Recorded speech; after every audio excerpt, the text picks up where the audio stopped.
अयोध्या बदल रही है। 2024 में भव्य मंदिर में रामलला के विराजमान होने से पहले श्रद्धालुओं की आवागमन के लिए तैयारियां हो रही हैं, लेकिन इसकी जद में अयोध्या के व्यापारी और आम लोग भी आ गए हैं।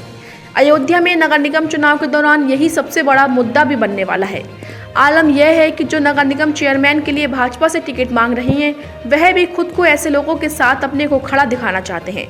अयोध्या में लोगों के मकानों को बुलडोजर से तोड़ा जा रहा है और बाकी लोगों के जो मकान चौड़ीकरण की जद में आ रहे हैं, उन मकान मालिकों को हिदायत दी जा रही है कि वे अपने मकानों को तोड़ लें, नहीं तो प्रशासनिक बुलडोजर से तोड़ा जाएगा। दरअसल अयोध्या की गलियां और सड़कें काफी संकरी हैं।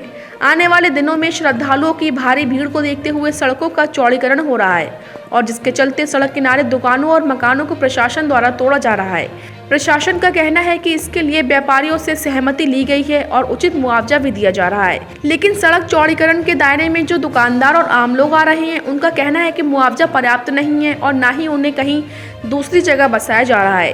यही सबसे बड़ा दर्द है। व्यापारियों का यह भी कहना है कि उन्हें उचित मुआवजा दिया जाए और उन्हें एक जगह पर स्थापित किया जाए ताकि उनकी रोजी रोटी पर जो संकट है वह दूर हो सके। देखिए, सबसे बड़ी चीज़ इसमें यह है कि मैं पहले भी अपने व्यापारी भाइयों के साथ, यहाँ के निवासियों के साथ एक बैठक कर चुका हूँ, जिसमें चौड़ीकरण का विरोध कोई नहीं कर रहा है। सिर्फ लोग इतना चाह रहे हैं कि हमारी दुकानें जा रहे हैं, हमारे आवास जा रहे हैं, हम 70 साल 80 साल सैकड़ों साल से यहाँ पे रह रहे हैं, तो हमको पुनर्वास की व्यवस्था कराई जाए।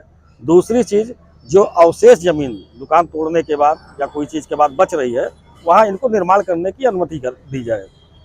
सबसे पहली चीज़ कि मैं मुख्यमंत्री जी को और प्रधानमंत्री जी को एक पत्र मैंने लिखा, जिसमें 7 सूत्रीय मांग है हमारी कि शहादतगंज से नया घाट तक,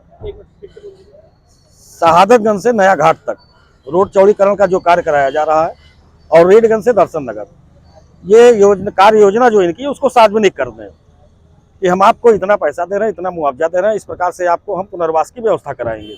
दूसरी चीज़, जो अवशेष बच रही जमीन उनको निर्माण करने की अनुमति दें, उसका निर्माण करवाएंगे। तीसरी चीज़, अलॉटमेंट लेटर तत्काल इनको मुहैया कराया जाए और मुआवजा उचित हो। 5 लाख से लेकर के 20 लाख तक का मुआवजा हो, जैसा कि हनुमानगढ़ी के पास दिया गया है, किसी को 20 लाख, किसी को 25 लाख।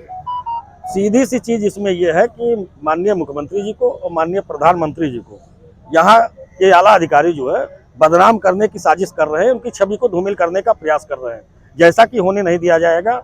और मैं व्यापारी बंधुओं के साथ, यहाँ के नागरिकों के साथ कंधे से कंधा मिला करके इनकी लड़ाई लड़ने के लिए तैयार हूँ। हम लोगों की बैठक हो जाए, अन्यथा हम लोग कोई दूसरा रास्ता अपनाएंगे कानूनी प्रक्रिया के तहत। देखिए, चौड़ीकरण हो रहा है, इसका व्यापारियों ने जितना सहयोग किया है, सरकार ने, यहाँ के अधिकारियों ने और यहाँ तक कि स्वयं यहाँ की जनता ने भी इतना सोचा नहीं होगा कि जितना उन्होंने सहयोग कर दिया। और पूर्णतः ताना जितना ही यहाँ की भोली भाली जनता थी, उतना ही अधिकारियों ने इसका लाभ लिया। वोट डालो राज करो, इसके तहत उन्होंने पूरी योजना बनाई और यहाँ के व्यापारियों को पूरा छिन्न भिन्न कर दिया। उनके जो रोजगार था वो ध्वस्त कर दिया, गृहस्थी वाले थे उनको ध्वस्त कर दिया। और जिस तरह से लालच दिया गया कि आपको यहाँ पहले बसाया जाएगा फिर हटाया जाएगा, न किसी को बसाया गया, यहाँ केवल हटाया गया है। और मुआवजे के नाम पे भी केवल भीख दी गई है। बहुत से ऐसे लोग हैं जिनके खाते में 20,000 50,000 गया हुआ है। बहुत से ऐसे लोग हैं जिनके खाते में करीब 10 दिन हो गए तोड़ दिए गए, लेकिन उनके खाते में पैसा भी नहीं गया। इस तरह से केवल जनता को गुमराह कर दिया गया। जो यहाँ की भोली भाली जनता थी, जिस रामराज की बात की जा रही थी, उससे सीधे चला गया है। अयोध्या वासियों को कहीं गिनती नहीं हो रही, यहाँ तक कि पूरे अयोध्या में एक माहौल, डर का माहौल पूरा पैदा कर दिया गया है।